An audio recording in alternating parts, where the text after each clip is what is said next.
আসসালামু আলাইকুম ভিউয়ার্স, খুরশিদ আলম রিপন বলছিলাম পিনাকেল কনসালটেন্সি গ্রুপ থেকে। আমার আজকের সেশনটি হবে স্টাডি ইন পোল্যান্ড নিয়ে। আমরা সবাই জানি পোল্যান্ড সেনজেন কান্ট্রিগুলোর মধ্যে অন্যতম। বাংলাদেশ থেকে প্রচুর স্টুডেন্ট পোল্যান্ডে স্টুডেন্ট ভিসায় যায়। রিজন অনেকগুলো আছে, তার মধ্যে অন্যতম হচ্ছে নাম্বার ওয়ান হচ্ছে সেনজেন কান্ট্রি থাকার কারণে 29টা দেশের বর্ডার ফ্রি থাকে এবং পোল্যান্ডে যাওয়ার পরে কোনো স্টুডেন্ট যদি চায় যে 1 বছর পড়াশোনা করার পরে অথবা 2 বছর পড়াশোনা করার পরে অন্য কোনো দেশে শিফট করতে চায়, তাহলে কিন্তু ভিসা জটিলতা থাকে না, ভিসা 100% কনফার্ম থাকে। পোল্যান্ডের tuition fee compare to other European countries, পোল্যান্ডের টিউশন ফি অনেক কম। ইভেন 2000-2500 ইউরোর মধ্যে 1 বছরের টিউশন ফি হয়, যেটা ইউরোপিয়ান অন্য দেশে চিন্তাও করা যায় না। পোল্যান্ডের ভিসা রেশিও বরাবরই ভালো থাকে। পোল্যান্ডের অ্যাডমিশন পাওয়াটা অনেক ইজি এবং পোল্যান্ডে লো আইএসএ কিন্তু অথবা উইদাউট আইএসএ অ্যাপ্লাই করা যায়। আজকের সেশনে আসলে কেন পোল্যান্ডে অ্যাপ্লাই করা যায় সেটা নিয়ে আলাপ করব না। আজকের সেশনে আমরা আলাপ করব যে পোল্যান্ডে যদি একটা স্টুডেন্ট অ্যাপ্লাই করতে চায় বা ভিসার জন্য প্রসেস করতে চায়, কোন কোন স্টেপ তাকে ফলো করতে হবে। এই স্টেপগুলো সম্পর্কে আমি একটু ধারণা দিব। প্রথম যে স্টেপ সেটি হচ্ছে যে ডিসিশন তো পোল্যান্ডে নিতে হবে যে পোল্যান্ডে অ্যাপ্লাই করবে, এটা তো প্রথম ডিসিশন। সেকেন্ড যে সবচেয়ে ভাইটাল পার্ট সেটি হচ্ছে যে আপনি কোন ইউনিভার্সিটিতে অ্যাপ্লাই করবেন অথবা কোন সাবজেক্টে অ্যাপ্লাই করবেন সেটা ঠিক করা। যখন আপনার এটা হয়ে যাবে যে আপনি ডিটারমাইন যে আপনি হয়তো 2টা বা 3টা ইউনিভার্সিটি সিলেক্ট করছেন, এই ইউনিভার্সিটিতে আপনার কোন সাবজেক্টে আপনার প্রিভিয়াস ব্যাকগ্রাউন্ডের সাথে মিল রেখে আপনার অন্য কোয়ালিফিকেশন যেগুলো আছে সিজিপিএ, আইএলটিএস বা পিটি অথবা টোফেল অথবা এমওআই, এগুলো সব মিলাইয়া আপনি ইউনিভার্সিটি এবং সাবজেক্টটা সিলেক্ট করা হয়ে গেলে নেক্সট যে প্রসিডিউর সেটি হচ্ছে যে আপনার সব ডকুমেন্টগুলো অ্যাপোস্টাইল করতে হবে। তাই কিন্তু পোল্যান্ডে যখন ইউনিভার্সিটি অ্যাপ্লাই করবেন তখন ডকুমেন্টগুলো অ্যাপোস্টাইল না হলে তারা আপনার ফাইলটি অ্যাডমিশনের জন্য কনসিডার করবে না। সুতরাং একাডেমিক ডকুমেন্টসগুলো এবং পাসপোর্ট এগুলো আপনাকে অ্যাপোস্টাইল করে নিতে হবে। এরপরে যে পার্টটি আছে সেটি আমরা চাইলে অ্যাপ্লিকেশনের সময়ও করতে পারি অথবা অ্যাপ্লিকেশন করার পরেও করতে পারি, সেটা হচ্ছে নাও রিকগনিশন। এই নাও রিকগনিশনটা আগে কিন্তু অনেক ডিফিকাল্ট ছিল। এটা যেটা করতে হতো যে এই পোল্যান্ডে কেউ পরিচিত থাকা লাগবে, তার কাছে পাঠাবেন, তারপরে অ্যাটেস্টেশন করে পাঠাবে। এখন কিন্তু এটা খুব ইজি অ্যান্ড সিম্পল প্রসেস, এখন অনলাইন হয়ে গেছে। আগে যেটা ছিল যে ব্যাচেলারের জন্য নাও রিকগনিশন লাগতো, মাস্টার্সের জন্য লাগতো না, কিন্তু প্রেজেন্ট নিউজ হচ্ছে যে ব্যাচেলার মাস্টার্স সবগুলোর জন্য নাও রিকগনিশন লাগবে। নাও রিকগনিশনের জন্য কোনো পেমেন্ট করতে হয় না, বাট এখানে একটা ক্রুশিয়াল জিনিস হচ্ছে যে সময় লাগে বেশি, নর্মালি 1.5 থেকে 2 মাসের মতো সময় লাগে। সুতরাং আমরা সাজেস্ট করব কেউ যদি পোল্যান্ডে অ্যাপ্লাই করতে চান, যেদিন আপনি ডিসিশন নিয়ে ফেলবেন যে আপনি পোল্যান্ডে অ্যাপ্লাই করতে চান সেই দিনই অথবা তার পরের দিনের মধ্যে অথবা ইমিডিয়েট আর্লিয়েস্ট টাইমের মধ্যে আপনি নাও রিকগনিশনের জন্য অনলাইন অ্যাপ্লিকেশন করে দিবেন। তাহলে যখন অফার লেটার আস্তে আস্তে হয়তো আপনার নাও রিকগনিশনটা হয়ে গেলে তখন এটার এই ঝামেলাটা হবে না। না হলে যেটা হবে যে আপনি অফার লেটার পাইছেন, টিউশন ফি পাঠাইছেন, দেন আপনি হয়তো নাও রিকগনিশনের জন্য অ্যাপ্লাই করতে গেলেন, তখন কিন্তু এমবেসির যে ক্লাস ধরা বা এমবেসি সাবমিশনের জন্য তখন কিন্তু একটা ডিফিকাল্টিস ফেস করতে পারেন। এর জন্য অবশ্যই অ্যাপ্লিকেশনের সাথে সাথে অথবা অ্যাপ্লিকেশনের আগে অথবা অ্যাপ্লিকেশনের পরে কুইকেস্ট টাইমের মধ্যে, আর্লিয়েস্ট টাইমের মধ্যে আপনি নাও রিকগনিশনের জন্য অ্যাপ্লাই করে দিবেন। সো এরপরে পার্টটি হচ্ছে আপনার যখন নাও রিকগনিশনের পাশাপাশি আপনি অ্যাপ্লাই করে ফেললেন, অ্যাপ্লাই করার পরে আপনি ওয়েট করবেন অফার লেটারের জন্য। ফার্দার পরে যে স্টেপটি হচ্ছে যখনই আপনি অফার লেটার ধরেন যে আপনি অফার লেটার প্রাইমারি যেটা কন্ডিশনাল অফার সেটা পাওয়ার পরে তখন আপনাকে টিউশন ফি পে করতে হবে।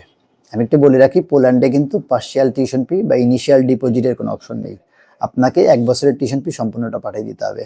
বাট আমরা যেটা বলছিলাম যে টিউশন ফি কিন্তু অনেক কম, 2000 থেকে 2500 ইউরো, ইভেন 1500 ইউরোর মধ্যে অনেকে টিউশন ফি আছে। সো অনেক দেশে যেটা হয় যে 12-14 হাজার ইউরো টিউশন ফি থাকে, ওইখান থেকে ইনিশিয়াল ডিপোজিট বা 6 মান্থে দিলে 6-7 হাজার ইউরো আসে। বাট এখানে যেহেতু টিউশন ফি অনেক কম, আপনি টিউশন ফিটা 1 বছরে পাঠিয়ে দিতে হবে। টিউশন ফি পাঠানোর পরে যেটা আসবে যে আপনার লেটার অফ অ্যাকসেপ্টেন্স আসবে, সাথে অ্যাকোমোডেশন কনফার্মেশন ওরা ইউনিভার্সিটি থেকে দিয়ে দেয় এবং পেমেন্ট যে করছেন সেটার পেমেন্ট স্লিপ আসবে। বাট এইখানে মনে রাখতে হবে আমরা এখন কিন্তু অনলাইনের যুগে যেটা হয় যে সবগুলো ম্যাক্সিমাম দেশের কিন্তু অ্যাকসেপ্টেন্স লেটার বলি বা এনরোলমেন্ট লেটার বলি, এগুলো কিন্তু সব অনলাইনে আসে। কিন্তু পোল্যান্ডের ক্ষেত্রে কিন্তু এইখানে একটু ভিন্ন। পোল্যান্ডের ক্ষেত্রে আপনাকে ডিএইচএল করে হার্ড কপি আনাইতে হবে। সো এই যে ডকুমেন্টগুলো অ্যাকসেপ্টেন্স লেটার, পেমেন্ট রিসিট, সাথে অ্যাকোমোডেশন কনফার্মেশন, এই সবগুলো কাগজ কিন্তু আপনাকে কুরিয়ারের মাধ্যমে ইউনিভার্সিটি আপনাকে পাঠিয়ে দিবে, আপনাকে হয়তো চার্জ পে করতে হবে অনলাইনে। এই টোটাল ডকুমেন্টগুলো কিন্তু আপনাকে কুরিয়ারের মাধ্যমে হার্ড কপি আনাইতে হবে। এরপরে যে ভাইটাল পার্ট সেটি হচ্ছে যে আপনাকে স্পন্সর ডকুমেন্টগুলো রেডি করতে হবে। স্পন্সর কারা হইতে পারে, অ্যাকর্ডিং টু রুলস ভুলে যান, আপনি সবসময় মাথায় রাখবেন কে স্পন্সর করলে আপনার ভিসার পসিবিলিটিস ভালো হবে। সুতরাং পোল্যান্ডে কিন্তু স্পন্সরটা বাবা মায়ের যে কেউ একজন হইতে হবে, এবং স্টুডেন্টের ক্ষেত্রে অবশ্যই একটা ক্রেডিট কার্ড 4-5 লাখ টাকা লিমিটের হোক অথবা 1 লাখ টাকা লিমিটের হোক, একটা ক্রেডিট কার্ড কিন্তু আপনাকে স্টুডেন্টরা করে নিতে হবে। এই অনেক ক্ষেত্রে কিন্তু যখন দিল্লিতে এম্বাসি ফেস করা হয় তখন বলে যে তোমার কার্ড আছে কিনা, ইন্টারন্যাশনাল কার্ড আছে কিনা, তখন কিন্তু কার্ডের হার্ড কপিটা অনেক ক্ষেত্রে দেখতে চাই। সুতরাং আমরা সাজেস্ট করব, অথবা আমাদের মাধ্যমে যখন ফাইল প্রসেস করবে আমাদের কাউন্সিলররা বা আমরা আপনাকে পার্ট বাই পার্ট গাইড করব যে বিফোর গোয়িং টু দিল্লি আপনার যখন যাবেন তখন স্পন্সরের সব ডকুমেন্টের পাশাপাশি, যেমন স্পন্সরের ব্যাংক স্টেটমেন্ট, সলভেন্সি, ইনকাম সোর্সের ক্ষেত্রে ট্রেড লাইসেন্স, ব্যবসায়ী হইলে, চাকরিজীবী হইলে ব্যবসার কাগজ, অথবা অন্য কোনো যদি আর্নিং সোর্স থাকে সেটা দেখাইতে হবে, ট্যাক্স পেপার দেখাইতে হবে, কিছু অ্যাসেট দেখাইতে হবে। পাশাপাশি অবশ্যই স্টুডেন্টের নামে একটা ডুয়াল ট্রানজ্যাকশন বা ইন্টারন্যাশনাল ট্রানজ্যাকশন করার মতো কার্ড আছে, এই কার্ড এবং ওই কার্ডের একটা স্টেটমেন্ট নিয়ে যাবে। এরপরে ক্রুশিয়াল পার্ট হচ্ছে ইন্ডিয়ার ভিসাটা করতে হবে। আমরা সবাই জানি যে ইন্ডিয়ার ভিসাটা এখনো স্টিল না বাংলাদেশ থেকে অনেক টাফ, বাট যারা স্টুডেন্ট ভিসায় যারা এই সব কাগজ রেডি থাকে তাদের কিন্তু ভিসার ক্ষেত্রে প্রবলেম হচ্ছে না, কারণ ইন্ডিয়া ভিসা করার আগে আপনাকে দিল্লির পোল্যান্ড এম্বাসির অ্যাপয়েন্টমেন্ট নিতে হবে।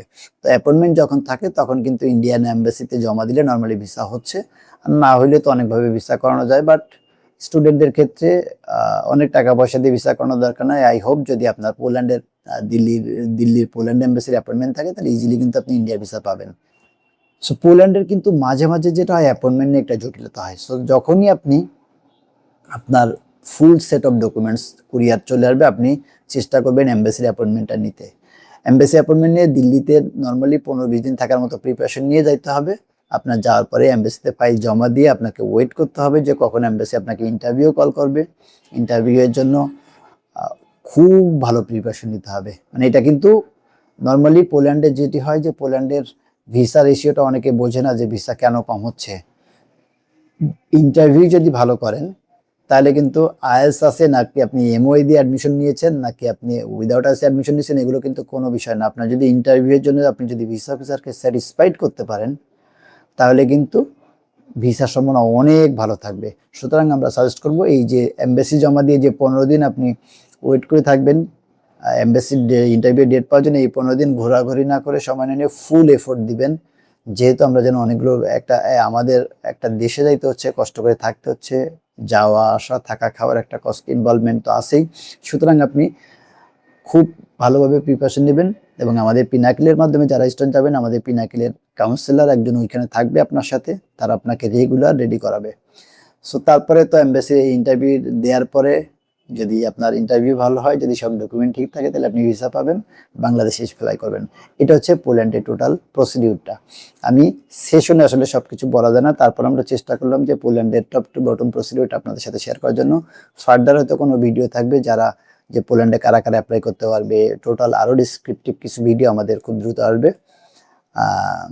বাট আমাদের নর্মালি যেটা হয় যে আমরা আপনার মনের মধ্যে কি প্রশ্ন আছে সেটা আমি বুঝতে পারছি না। তো সুতরাং যদি এমন কোনো প্রশ্ন থাকে অপশন কি, অপশন হচ্ছে পিনাকিলের যতগুলো সোশ্যাল মিডিয়া আছে, ইউটিউব, ফেসবুক, ইনস্টাগ্রাম বা লিঙ্কডইন, যতগুলো সোশ্যাল মিডিয়া আছে উই হ্যাভ ডেডিকেটেড টিম। সুতরাং যদি আপনার স্পেসিফিক কোনো কোশ্চেন থাকতে পারে যে আপনার এই প্রোফাইলে এলিজিবল কিনা, আপনার আইএসএ কম আছে আপনি ভর্তি করতে পারবেন কিনা, তো যে কোনো ধরনের প্রশ্ন আমাদের সোশ্যাল মিডিয়াতে করতে পারেন। আমাদের সোশ্যাল মিডিয়াতে নর্মালি আমরা 24 আওয়ার্সের মধ্যে ইচ অ্যান্ড এভরি কোয়েরির রেসপন্স দিতে চেষ্টা করি।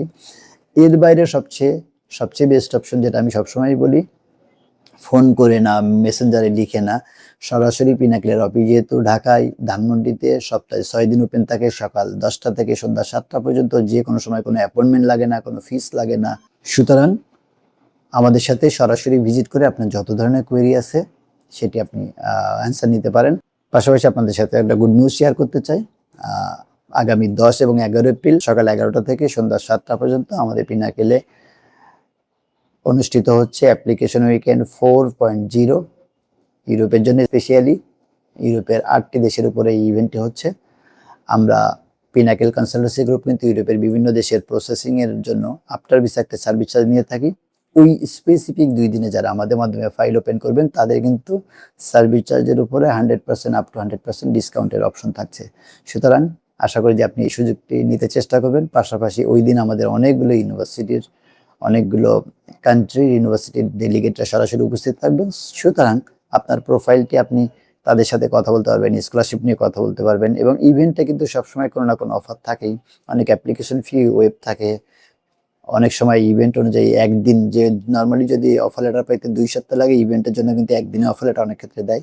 সুতরাং 100% ডিসকাউন্ট সহ সব ধরনের অপশন নিতে আমি আশা করি যে 10, 11 এবং 11 তারিখ আপনারা পিনাকেল ভিজিট করবেন যারা ইউরোপে যেতে চান।